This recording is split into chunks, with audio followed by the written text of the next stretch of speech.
Mr. Ben, back in the house, absolutely. Lovely Mr. Ben, to be here. if you're a child of the 70s, you'll know that what I mean is Mr. Ben, he walks into a changing room. I do. And comes out and plays with dinosaurs for... And all of a sudden, the shopkeeper appeared. Number 52 is Mr. Ben's house. He was in the back garden, talking to his neighbour. What a great programme that was. Somebody was on a massive acid trip in the 70s. They were all on acid trips, weren't they? Making Captain Pugwash and Bagpuss. And Magic Roundabout. Magic Roundabout, absolutely. Anyway, what a time to be alive. So, Johnny Marr. Johnny Marr. He's up there, right? Guitar hero status, I Legend, think. yeah, Yes. absolutely. These are his two new Martin signatures. Yeah, I saw Johnny being interviewed on, you know what he was on recently? Taylor might have seen this. He was on the Overlap. You know, the thing that Gary Neville and Roy Keane and all the footballers do this thing, and they got Johnny Marr on. Oh, really? And interestingly, I think he was saying that he wasn't even in the Smiths didn't even exist for... Like, he's been in other bands longer than he was in the Smiths. And yet, obviously, you know, he's super known for this. But he's done film composition with Hans Zimmer and all, like, mega stuff. Yeah. But yes, I guess I remember... He's a little bit older than I am. So I kind of remember being a teenager at school. And, like, all the kids who were 3 or 4 years older than me were like massively into the Smiths, and I was just probably, you know, 3 or 4 years too young to really be able to buy into I suppose the politics of everything they were writing about at the time. I was just a bit too young to sort of understand how important it was, all the sort of anti-Thatcher stuff. But I mean, amazing songs looking back, and we were playing around, weren't we, before this video, just listening. It's just like, wow, what a back catalogue. One of those bands where you know more songs than you think you do. Yeah, absolutely. Now, I guess if you're a Johnny Marr fan, you'll certainly be familiar with his signature Fender Jaguar. That's been around for maybe 5 years now, and is always super, super popular. I've done a couple of different iterations of that in colours. I mean, every great guitar player probably plays acoustic, right? To you know, from a songwriting perspective and all that kind of stuff. So it's pretty cool that he's collaborated with Martin to do a couple of super beautiful guitars. Yeah, and I think he's been playing Martins since the Smiths days. I think he had a D28 that he used on quite a lot of their classic tracks with the acoustic, the backing. And so he's got these two models. You've got the 6-string and I've got the 7-string, which is quite unusual. So are the two guitars basically identical apart from the extra string you've got? If we're looking at the specs, if you look at the back, I love the back on this. The 3-piece back. Yeah. East Indian rosewood back and sides with this kind of 3-piece back, like the D45s, I think had D35. D35, sorry. So I know that, well, only because I've got a D35, and I said to Martin, what was the reason for going from the 2-piece to the 3-piece? And it was just down to the fact that at the time the supplies of large pieces of Brazilian rosewood to do a 2-piece back were just not available. So they had to move to this sort of 3-piece design. But it has its own beautiful aesthetic now with the upside down sort of V-shaped inlays where the 3 different pieces of wood are joined together. It does. I really like the inlays here as well, going between the 3 pieces. Yeah. I think they look super. I think that must cool. be. I don't know where Johnny Marr's got the sort of inspiration for that, because that is different to my sort of D35. It is more ornate. I've not seen it seen one exactly like that before, but it's very nice. So East Indian rosewood back and sides. We've got a spruce top. The body size on these is unusual as well. This is a quadruple O. I've never even heard of that. So is that an old Martin thing that's just, not used very often? Or I'm not sure. I know Steve Earle had a quadruple O signature come out. So it's not like Johnny Marr's gone, could you just make a triple O a bit bigger? Well, no, it's the same thickness as a triple O, but you've got a kind of jumbo-sized body. And it actually makes it kind of comfortable to play, but because it's got the slightly thinner body than you would normally get. I do enjoy, I think I've said this on many acoustic videos before, I only really own one acoustic guitar, which is my D35. And I think I've done what most acoustic guitar players, I've done what most electric guitar players do when they don't really know anything about acoustic guitars, is they go, Dreadnought, that's the famous one, I'll buy a Dreadnought. Of course. And I certainly, I don't regret it, but I think if I knew now what I'd known, 15 years ago when I bought that D35 or whatever, I'd have probably ended up with a triple O or an OM, because I think I don't need the power and the volume that a Dreadnought gives me. That's it. And what I miss, or what I don't have, is the slightly more, just sort of compact nature. It's hard to wrap yourself around a Dreadnought unless you're huge. Play the six. I kind of feel like the 7-string is the sort of the surprise beauty package. Right. Let's go 6-string first. Sure. The 7-string is so cool, and it's not a 7-string like a Steve Vai Gem 7-string might be. So this is the 6-string one.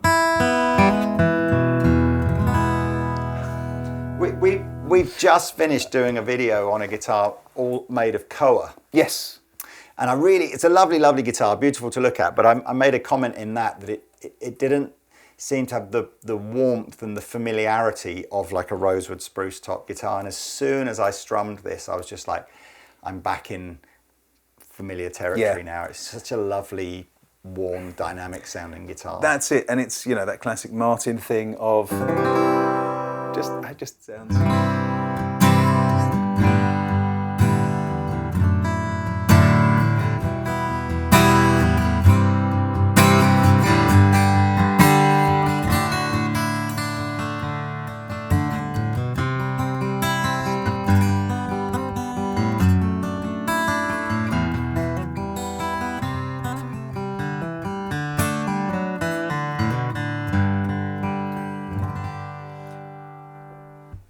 So I really like that because it's got more low end than the triple O, but it's not quite as big as the Dreadnought. It's the first time I've played a quadruple O size. That's a nice body size, man. It feels to me like Johnny's picked out a slightly chunkier neck than you might find on a lot of Martin guitars. As in, not so much chunkier widthways, but just... It's not got that kind of V profile that you often find on these guitars. It's just a sort of a U-shaped. It's a full thickness neck shape. Fine, which does explain. So it doesn't have much of a taper. So there. I'm not, or am I? I'm almost feeling like if this was an electric guitar, you'd be kind of comparing this to like an old Fender Nocaster kind of. It's got some girth there. I like it. I kind of prefer a slightly fatter neck personally. I am convinced on all guitars, and especially acoustic guitars, that the fatter the neck is, it does something to the sound. It gives it a bigger, perhaps adds to the sustain or something. So and like you say, it's not uncomfortable to play. It's got great action on here. It certainly doesn't. It's certainly really, really, really comfy to play. Nice and chunk. We got some Grover tuners, which is pretty traditional up here, like the sort of slightly mini tuners. Nick Volute, lovely. It's just a joy, isn't it? I'm always I love looking at expensive Martin guitars. I know. It's like walking around a posh car showroom, isn't it? And just admiring things. It's that kind of vibe. But so we've got the 6-string version, but then we've got the 7-string version, which is what you've got. I mean, who doesn't love the sound of a 12-string? Although, of course, if you've ever owned a 12-string, you'll know it's hard work on the fingers. Tuning them it's horrible. Oh. Yeah, I mean, Therein lies the beauty of a 12-string, because some of that chorus sound that you get is the fact that it's slightly out of tune, but you can go you go one step too far and it's just awful out of tune. I think one of the longest videos that I've ever made here was a 12-string shootout with half a dozen brand new 12 strings that just... I spent so long tuning that day. And I think when you try a 7, or probably more commonly you'll see 8-string versions of this, where the octave, so that 12-string element is either only on the G string or it's perhaps on the D and the G string.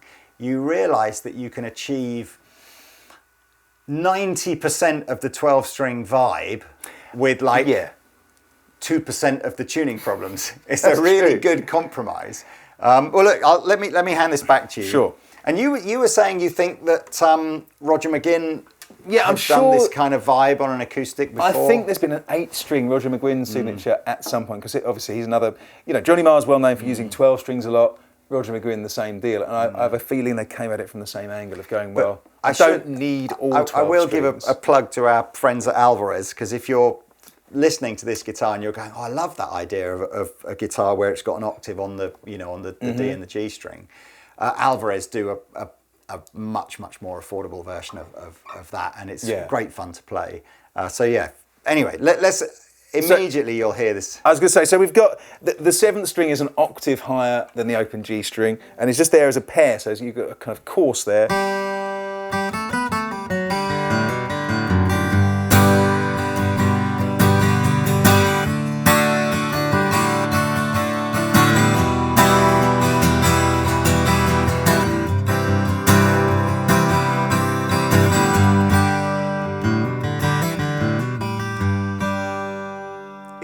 It really does give that kind of 12-string vibe, but with only one extra string. That is absolutely mad. So inside the sound hole, we've got a volume control and a tone control. I think it's a phase switch as well, and also a battery check. So this is what it sounds like.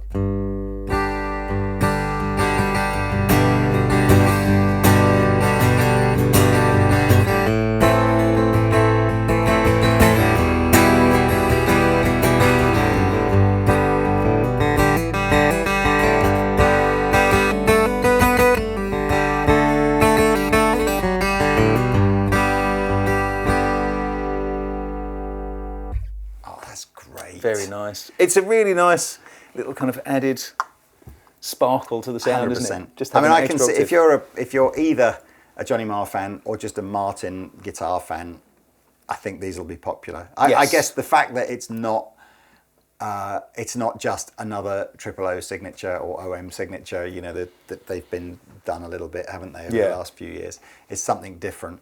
It's such a pretty looking guitar. It's pretty. I like the tint they're putting on these guitars at the moment. Yeah, they look great. I mean, like I said, I really like this body size as well. It's different for a Martin, because dreadnoughts, I like a dreadnought because it's a dreadnought, but I very rarely actually would pick a dreadnought as my first choice guitar. But this gets you close. But it comes with a nice case as well, nice Martin hard case. I believe it comes with a strap as well, like a Johnny Marr strap. Cool. I'll have to check that. But. Cool. Right, well look, links below if you want to find out more about these. Yes, these are reassuringly expensive, as are pretty much all the Martin signature acoustic guitars out of the USA. But there we are. I'm going to swap this guitar. Right. I'm going to play the 7-string. Go for it. Why not? You can have the normal 6-string. Lovely. And let's see if we can find something suitably jangly for you. We'll see you in another video soon.